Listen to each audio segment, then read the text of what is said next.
인간에 대한 이해와 선교. 교회의 역사와 인간 이해. 교회의 역사 속에서 인간에 대한 이해는 선교에 매우 중요한 영향을 미쳤다. 특히 인간의 자유의지를 인정하는 것과 그렇지 않은 것은 교회의 선교 방향을 결정짓는 요소가 되었다. 또한 인간의 구원에 대한 이해는 선행을 인정하는 것과 전적인 타락을 인정하는 것에 따라 달라진다. 만인사제직에 대한 믿음은 중세 가톨릭 교회에서 혁명적인 인간관으로 받아들여졌으며 이는 종교개혁의 근간이 되었다. 기독교 인간론과 선교. 기독교 인간론은 교회의 선교에 중요한 변수를 제공한다. 이 글에서는 선교적 인간론에 대해 논의하고 앞으로의 방향을 설정하고자 한다. 핵심 질문들.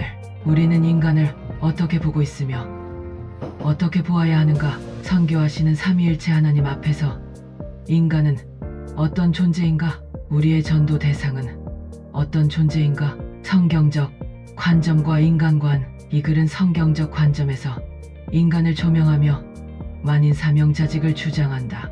이는 기존의 모든 신자의 사제직에서 확장된 개념으로 모든 인간이 하나님의 사명을 가지고 있다는 점을 강조한다. 선교적 인간론의 방향. 인간을 바라보는 관점에 대한 질문 제기. 삼위일체 하나님 앞에서 인간 존재에 대한 이해 심화. 전도 대상인 인간의 본질과 하나님의 선교에 참여하는 이유 탐구. 만인 사명자직의 주자. 만인 사명자직은 모든 인간이 하나님께서 주신 사명을 가지고 있음을 의미한다. 기존의 모든 신자의 사제직 개념을 넘어 모든 인간이 하나님과 관계 맺고 그의 선교에 동참할 수 있음을 강조한다. 성경적 근거. 창세기 1장 2628절 인간이 하나님의 형상대로 창조되었으며 모든 피조물을 다스릴 사명을 받음. 베드로전서 2장 9절 모든 신자가 왕같은 제사장으로 부름받았음. 마태복음 28장 1920절 모든 민족을 제자로 삼으라는 예수님의 지상명령. 인간의 타락과 죄. 인간은 하나님의 뜻을 거부하고 자신의 뜻대로 살기 시작하면서 타락했다. 죄의 본질 인간이 하나님의 뜻을 따르기를 원치 않음. 요한복음 31920. 하나님의 진노 불의로 진리를 막는 자들에게 임하는 하나님의 심판. 로마서 11825. 하나님의 사랑과 구원. 비록 인간이 타락하였으나 하나님은 인간을 포기하지 않으셨다. 짝사랑의 개념. 하나님은 인간이 그를 떠났음에도 불구하고 사랑하심. 하나님의 희생 예수 그리스도를 통해 인류를 구원하심. 요한복음 31,617. 구원의 선택. 믿음을 통해 구원받음. 믿음과 행함. 구원받은 자는 하나님의 사랑에 감격하여 예수님을 따르는 삶을 살게 된다. 행함의 중요성. 믿음이 행함 없이 죽은 것임.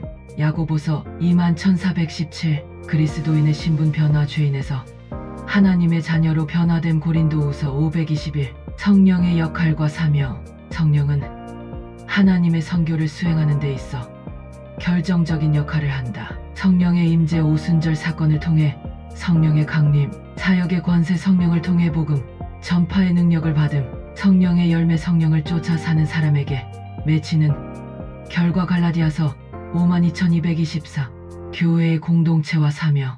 교회는 선교 공동체로서 하나님 나라 확장을 위해 존재한다. 교회의 시작. 오순절 사건과 베드로의 신앙 고백. 교회의 기초. 예수 그리스도를 기반으로 세워짐. 에베소서 2장. 그리스도의 몸. 다양한 지체들이 함께 하나님의 사명을 수행함. 고린도전서 12장. 결론. 만인 사명자직은 모든 인간이 하나님께서 주신 사명을 가지고 있음을 강조하며 이는 선교적 인간론의 핵심 개념이다. 이를 통해 교회는 더욱 성경적이고 효과적인 선교 전략을 수립할 수 있으며 하나님의 선교에 동참하는 공동체로서 존재해야 한다.